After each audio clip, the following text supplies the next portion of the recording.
Assalamualaikum warahmatullahi wabarakatuh. Selamat datang di channel Berita Mistis Official. Untuk kisah kali ini masih melanjutkan dari kisah yang sebelumnya, yaitu sebuah kisah yang berjudul Pembalasan Seorang Anak. Sebelum kita masuk ke ceritanya, tekan dulu tombol like video ini dan jangan lupa tekan juga tombol subscribe channel ini dan nyalakan juga lonceng notifikasinya agar teman-teman tidak ketinggalan cerita-cerita baru dari channel ini. Dan bagi teman-teman yang ingin membaca langsung ceritanya, nanti silahkan saja kunjungi linknya yang nanti akan saya sertakan di kolom deskripsi. Dan seperti apa untuk kisah kali ini? Langsung saja kita simak berikut ini.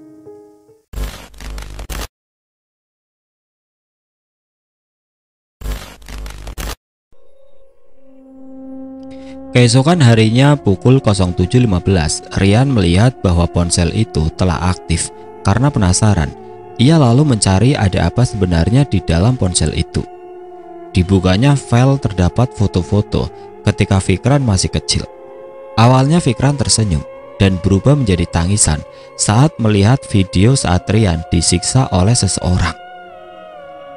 "Kenapa kakak sembunyiin ini dari aku?" teriak Fikran. Mendengar teriakan Fikran, Rian pun terbangun.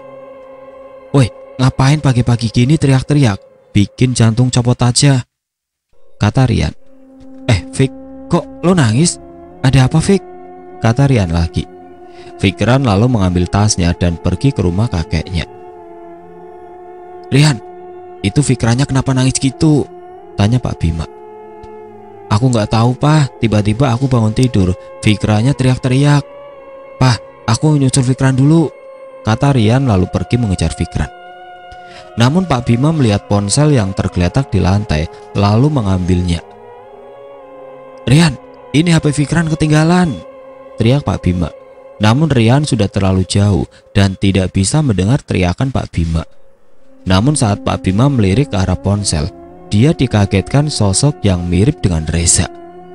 Karena penasaran, Pak Bima lalu melihat video tersebut dan belum selesai ia melihatnya karena ia tidak mampu melihat penderitaan Rian ketika disiksa oleh Reza. "Dasar iblis, kurang ajar Reza," teriak Pak Bima. Fikran kini telah sampai di rumah Pak Hendra. Fikran lalu langsung berlari mencari kakeknya. Kakek, teriak Fikran emosi. Lalu Fikran masuk ke dalam kamar kakeknya, namun kakeknya tidak ada. Lalu dibukanya pintu kamar mandi. Dilihatnya Pak Hendra terbaring di lantai tidak berdaya. Yang awalnya emosi, kini berganti menjadi tangisan. Kakek, bangun," teriak Fikran. Rian yang baru sampai mendengar teriakan Fikran dari dalam rumah bergegas untuk masuk. Rian pun sangat kaget melihat Pak Hendra kini telah tergeletak di lantai kamar mandi. Fik, kakek kenapa, Fik?" kata Rian. "Aku nggak tahu, kakek, bangun," kata Rian terus menangis. "Fik, ayo kita angkat dulu kakek ke tempat tidur," kata Rian. Kemudian dengan sekuat tenaga mereka meletakkan Pak Hendra di tempat tidur. "Rian, tolong panggilin mama aku, bilang kakek pingsan," kata Fikran. "Ya udah, tunggu di sini," kata Rian. Lalu berlari ke kamar Putri. Namun Rian tidak menemukan siapa-siapa. Lalu Rian mencoba mencarinya ke seluruh ruangan, namun usahanya sia-sia. Tidak ada siapa-siapa. "Fik, mama kamu gak ada," kata Rian panik. "Serius Rian?" kata Fikran ikut panik. Mereka berdua sangat bingung. Lalu dari depan rumah terdengar suara mobil berhenti. Ternyata itu adalah Pak Bima. Pak Bima lalu masuk karena tidak ada jawaban dari dalam. Saat Pak Bima berada di ruang tamu, ia mendengar suara dari dalam kamar sebelah kiri. Betul saja Fikran berada di situ bersama Rian. Namun Pak Bima kaget melihat Pak Hendra terbaring tidak berdaya. "Pak Hendra, kenapa, Fik?" kata Pak Bima panik. "Aku nggak tahu Om, pas aku masuk kamar kakek udah tergeletak di lantai kamar mandi," kata Fikran terus menangis. "Terus ibu kamu mana, Fik?" tanyanya lagi.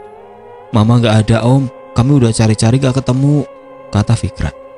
Pak Bima lalu menelpon dokter langganan Pak Hendra, tentu saja menggunakan ponsel Pak Hendra. Tapi sebelum dokter itu datang, Pak Bima memakai masker dan topi untuk menutupi wajahnya. Dokter itu kemudian memeriksa Pak Hendra. Astaga, kata dokter itu terkejut. Kenapa dok? Kakek aku kenapa? Tanya Fikran. Kakek kamu sudah meninggal 9 jam yang lalu. Dan di leher Pak Hendra terdapat bekas cekikan, kata dokter itu. Gak mungkin dok, kakek aku pasti masih hidup. Coba periksa lagi dok, kata Fikran tidak percaya. Dokter itu hanya diam. Dia tahu Fikran sangat terpukul atas kematian kakeknya. Apalagi selama ini kakeknya yang merawatnya hingga dewasa. Begitupun dengan Pak Bima dan Rian, mereka menangis atas kepergian kakek Fikran. Pukul 2 siang, kini mereka telah berada di tempat pemakaman. Nenek Fikran tidak bisa datang ke pemakaman karena kakinya telah lumpuh. Karyawan pun tidak lupa hadir di pemakaman bos mereka. Mereka sangat sedih kehilangan sosok pemimpin untuk kedua kalinya. Rian, anak Pak Bima, berada terus di samping Fikran. Fikran hanya diam, namun terus meneteskan air mata. Ia sudah kehilangan sosok ayah dan kini dia kembali kehilangan seorang kakek yang begitu ia sayang. Ditambah dengan menghilangnya Putri, ibu dari Fikran. Dia begitu depresi, dia tidak tahu untuk apa lagi dia hidup. Tatapannya begitu kosong, melihat saat-saat kakeknya akan dimasukkan ke tempat peristirahatan terakhir. Setelah memanjatkan doa untuk kakeknya, Fikran lalu pergi ke makam Rian, ayahnya yang tepat berada di samping makam kakeknya itu. Pak, kakek sekarang udah menyusul papa di surga, kata Fikran tersenyum namun meneteskan air mata. Sekarang Fikran sendirian. Mama, Fikran gak tahu kemana. Fikran minta maaf gak jagain kakek dan mama. Tapi ada yang bikin Fikran kecewa. Kenapa kakek sembunyiin tentang kebenaran bahwa papa tewas dibunuh seseorang? Kata Fikran yang terus meneteskan air mata. Fikran bingung, Pak. Fikran ingin ikut saja dengan kakek biar bisa ketemu sama papa, kata Fikran. Lalu Rian menarik dan memukuli Fikran. Jangan bicara seperti itu bodoh, kamu masih punya kami, kata Rian mendorong Fikran lalu jatuh tersungkur ke tanah. Kini Fikran berdiri dan kembali mendorong Rian. Kamu gak tahu rasanya kesepian. Satu persatu orang yang aku sayang pergi meninggalkan aku, teriak Fikran lalu pergi. Rian hendak mengejarnya namun ditahan oleh Pak Bima. Sudah, biarkan dia sendiri dulu. Dia sangat terpukul atas kematian kakeknya, kata Pak Bima menahan Rian. Fikran lalu berlari sekencang mungkin. Dia hanya bisa meratapi nasibnya yang malang. Kemudian saat sampai di dalam rumah, dia sangat sedih. Masih tergambar jelas kenangan masa kecilnya, walau tidak semua diingatnya. Tapi keceriaan bersama ayahnya dan kakeknya saat masih ada membuatnya begitu sangat berkesan dalam ingatannya. Namun itu semua tinggal kenangan. Tawa yang dulu ada, kini hanya tinggal kesedihan dan luka yang mendalam untuk Fikran. Fikran mendekati tiap-tiap foto keluarga mereka yang terpajang di dinding. Senyum di foto itu sangat Fikran rindukan. Ah, sedih ya, kata Reza mengagetkan Fikran. Siapa kamu? Tanya Fikran. Lah, emangnya Pak Tua itu gak pernah liatin video pas aku menyiksa papa kamu ya? Dasar kakek peot, untung dia udah aku bunuh semalam, kata Reza lalu tertawa. Apa? Jadi kamu iblis? Teriak Fikran lalu berlari ke arah Reza. Namun sayangnya, Fikran langsung ditendang oleh Reza hingga terjatuh. Kamu ini terlalu terburu-buru. Tapi aku salut, kamu kuat, gak seperti papa kamu, si Rian lemah. Apalagi kakek peot, sekali pukul udah pingsan aja. Dasar keluarga lemah, kata Reza mencoba membakar amarah Fikran. Jangan kau hina keluargaku, kata Fikran lalu meraih vas kecil. Namun lagi-lagi Fikran gagal mengenai wajah Reza. Tangannya dengan cepat ditangkis oleh Reza. Tiba-tiba dari arah belakang, Rian berlari dan ingin menendang Reza. Tendangan si Madun, kata Rian meloncat dan tendangannya mengenai Reza hingga terjatuh. Fik, ayo lari, kata Rian menarik Fikran. Mereka lalu berlari ke arah pintu belakang. Dan saat mereka menoleh ke belakang, Reza masih mengejar. "Itu siapa, Fik? Kok ngejar sih?" kata Rian masih bingung. "Itu orang yang membunuh papa dan kakek aku," kata Fikran.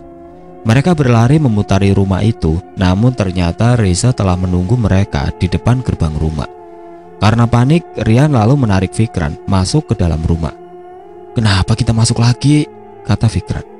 "Udah yuk, kita sembunyi dulu," kata Rian menarik Fikran. Mereka lalu masuk ke dalam kamar kakeknya. "Fik, kamu sembunyi di dalam kamar mandi, cepat," kata Rian. "Terus kamu sembunyi di mana?" kata Fikran. "Aku akan sembunyi di dalam lemari baju. Udah cepetan, keburu dia datang," kata Rian. Tidak lupa pula mereka mengunci pintu kamar dan menahannya dengan meja. Fikran lalu masuk ke dalam kamar mandi, sedangkan Rian masuk ke dalam lemari. Dari luar kamar terdengar suara langkah kaki Reza. Tiba-tiba dia mengetuk pintu. "Buka, Dek, Om bawain paket nih," kata Reza tertawa. Lalu didorongnya pintu itu dengan sangat keras. "Woi, buka pintunya. Aku gak sabar menyiksa kalian berdua," kata Reza. Dari dalam lemari, Rian begitu ketakutan mendengar Reza mendorong pintu itu sangat keras. Dan di saat Reza terus berusaha untuk mendobrak, akhirnya pintu itu terbuka. Lalu didorongnya lebih keras karena masih terhalang oleh meja. Dan akhirnya pintu itu terbuka. "Keluar, di mana kalian?" teriak Reza. Rian yang mengintip dari celah-celah lemari sangat ketakutan. Apalagi sesekali Reza menendang lemari itu. Dilihatnya Reza lalu menuju ke arah kamar mandi. "Woi, anak lemah, buka pintunya," teriak Reza. Fikran sangat ketakutan. Tapi tiba-tiba terdengar suara langkah seseorang dari luar kamar. Dan mendengar arah suara langkah kaki Reza bersembunyi di balik pintu. Dan ternyata itu adalah suara langkah kaki Pak Bima. Pak Bima lalu masuk ke kamar yang didengarnya ada suara orang berteriak. "Rian, apa kalian ada di sini?" kata Pak Bima masuk ke dalam kamar. Reza lalu tersenyum. Dia tidak menyangka bisa berjumpa dengan kawan lamanya itu. "Hai kawan lama," kata Reza. Belum sempat Pak Bima menoleh ke belakang, kepalanya tiba-tiba ditarik dan dibenturkannya kepala Pak Bima ke meja yang ada di samping pintu tadi. "Wah, ternyata kawan lama aku masih hidup," kata Reza lalu menendang kepala Bima. Tidak berhenti di situ, Reza lalu mencoba mengangkat meja tadi dan dijatuhkan ke arah Bima. Melihat itu, Rian lalu keluar dari dalam lemari. "Papa!" teriak Rian. "Rian, cepat kamu lari," kata Pak Bima yang masih terbaring di lantai. "Enggak, Pak, Rian gak mau ninggalin Papa," kata Rian. "Mantap, drama yang akan sangat menyedihkan," kata Reza lalu menarik Rian.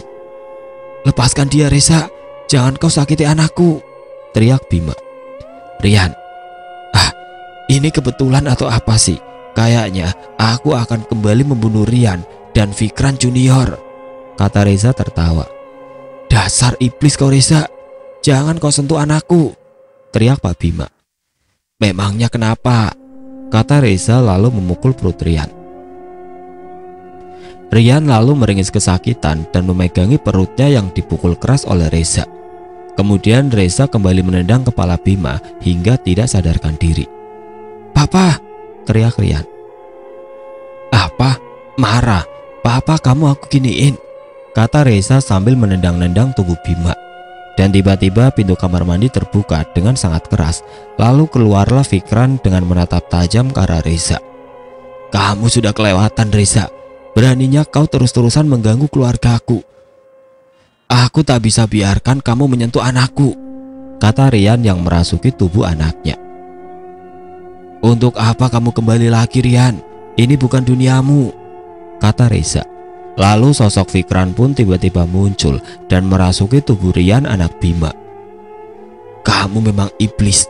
Tidak apa jika kamu membunuhku, tapi kamu telah membunuh sahabatku dan juga telah membunuh Pak Hendra," kata Fikran yang merasuki tubuh Rian. "Fikran, sepertinya kita akan main keroyokan," kata sosok Rian yang masuk ke dalam anaknya. "Iya Rian, padahal aku orangnya penyabar, malah dipancing sama iblis ini," kata sosok Fikran kemudian menatap tajam ke arah Reza. Tiba-tiba cermin langsung pecah dengan sendirinya, disusul pecahan kaca jendela dan lampu yang ada di kamar. Reza yang melihat itu nyalinya langsung ciut dan ingin berlari, namun pintu kembali tertutup dengan keras. "Kenapa Reza? Takut? Menyesal? Itu sudah terlambat. Kami akan menjemputmu sekarang," kata sosok Rian yang berada di tubuh anaknya. Kemudian Reza terangkat di udara dan terpental ke tembok untuk beberapa kali. "Ampun, aku nyesel. Tolong maafin gua, Rian," kata Reza yang telah mengeluarkan darah dalam mulutnya. "Maaf, setelah kau membuat keluarga tersiksa, baru kau bilang maaf," teriak sosok Rian.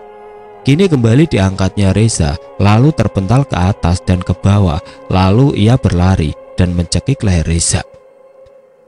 "Mati kau," teriak sosok Rian. "Rian, cukup," teriak sosok Fikran yang telah keluar dari tubuh anak Pak Bima.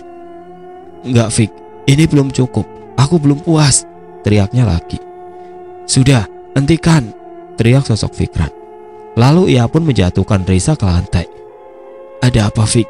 Aku ingin balas dendam atas kematian kita," kata sosok Rian yang masih berada di tubuh anaknya. "Maafin Reza Fik, kasihan dia, kita nggak boleh bunuh dia," kata sosok Fikran. "Tapi Fik," kata sosok Rian. "Rian, aku minta maaf, aku nyesel, tolong jangan bunuh aku bakal nyerahin diri ke polisi," kata Reza meneteskan air mata. Karena melihat Reza telah menyesali perbuatannya, akhirnya Rian memaafkan Reza. Lalu Rian keluar dari tubuh anaknya dan tidak lama kemudian Rian anak Bima sadarkan diri. Begitu juga Fikran anak Rian, sahabat Fikran. Kemudian Fikran melihat sosok ayahnya. "Papa," teriak Fikran.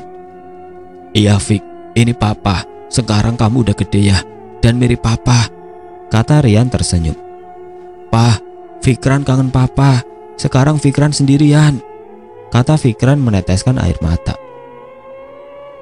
"Kamu masih punya Rian, anak Pak Bima. Mereka adalah orang baik. Papa jamin mereka akan menganggap kamu seperti keluarga. Udah, jangan sedih. Laki-laki gak boleh cengeng," kata Rian. Gimana? Kok jadi gue yang bingung ya? Nama gue Fikran, lo Rian, dan lo namain anak lo Fikran. Dan Fikran punya temen namanya Rian. Terus berarti tadi lo masuk ke dalam tubuh Fikran, anak lo sendiri, dan gue masuk ke tubuh Rian, temen Fikran. Ah, gimana sih? Kok gue jadi bingung sih? Kata sosok Fikran. "Apaan sih? Bikin pusing aja lo. Orang lagi sedih juga malah bikin pusing," kata sosok Rian. "Lo udah mati woi, mana bisa sakit kepala," kata sosok Fikran tertawa. Mereka lalu tertawa. Tidak lama kemudian mereka berpamitan untuk kembali ke dunia mereka. "Fikran, jagain mama kamu. Tenang saja, mama kamu baik-baik saja. Dia sekarang ada di rumah sakit jiwa. Jangan bolos sekolah, jangan banyak main game. Jangan lupa sering-sering bersihin makam papa dengan makam kakek," kata Rian. "Iya Pak," kata Fikran meneteskan air mata. "Jangan dengerin Fik, papa kamu dulu sering bolos dan sering nongkrong di warnet. Udah santai saja," kata sosok Fikran tertawa. "Lu jangan bocorin masa lalu gua dong," kata sosok Rian. "Iya Pak, Fikran janji bakal lebih rajin sekolahnya," teriak Fikran. Kini perlahan sosok Rian dan Fikran pun menghilang. Fikran lalu mengusap air matanya dan tersenyum dan menoleh ke arah Reza. Diraihnya pisau yang ada di pinggang Reza. "Fikran, mau ngapain?" kata Rian anak Pak Bima. "Mungkin mereka bisa maafkan orang ini, tapi tidak dengan saya," kata Fikran tersenyum. "Tolong maafkan saya, jangan," teriak Reza. Fikran lalu menusuk pisau ke tubuh Reza sebanyak yang ia bisa. Ditancapkannya dalam-dalam pisau itu. Kemudian karena merasa masih kurang, Fikran menusuk pisau itu hingga ke wajah Reza, hingga Reza tidak mampu bergerak lagi. "Bangun woi, gua belum puas," teriak Fikran dan menangis sejadi-jadinya. "Fik, udah Fik, gua takut," kata Rian ketakutan. Tidak lama kemudian ibu Rian datang dan dia sangat kaget melihat suaminya tidak sadarkan diri. Pak Bima kemudian dibawa ke rumah sakit untuk dilakukan perawatan. Sedangkan Fikran dan Rian dibawa ke kantor polisi untuk dimintai keterangan. Setelah Pak Bima sadarkan diri, dia langsung menuju ke kantor polisi untuk memberikan keterangan. Akhirnya semua telah selesai. Fikran tidak dipenjara karena dia masih di bawah umur. "Makasih ya Om telah membela aku di kantor polisi," kata Fikran. "Iya sama-sama Fik. Kamu sekarang jangan sedih ya. Dan mulai sekarang kamu harus tinggal bareng kami," kata Pak Bima. "Makasih Om. Tapi boleh nggak kalau Fikran manggil Om dengan sebutan Papa?" kata Fikran. Pak Bima lalu meneteskan air mata, kemudian dipeluknya Fikran. "Boleh Fik, sangat boleh. Sekarang kamu adalah anak Papa," kata Pak Bima memeluk Fikran. "Asik, gue punya saudara laki-laki," kata Rian. "Iya Rian, sekarang kalian berdua saudara," kata Pak Bima tersenyum. "Jadi gini ya, dipeluk seorang papa. Aku beruntung bisa bertemu Rian waktu itu. Walau kini aku telah kehilangan kakek, namun aku sangat beruntung masih ada yang sayang sama aku. Terima kasih Tuhan," batin Fikran.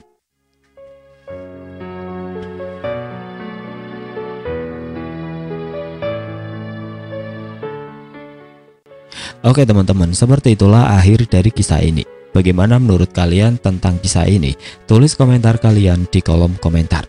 Dan bagi teman-teman yang baru bergabung, jangan lupa untuk like, komen, share, serta subscribe channel ini. Dan nantikan kisah-kisah horor berikutnya tetap di channel Berita Mistis Official. Wassalamualaikum warahmatullahi wabarakatuh.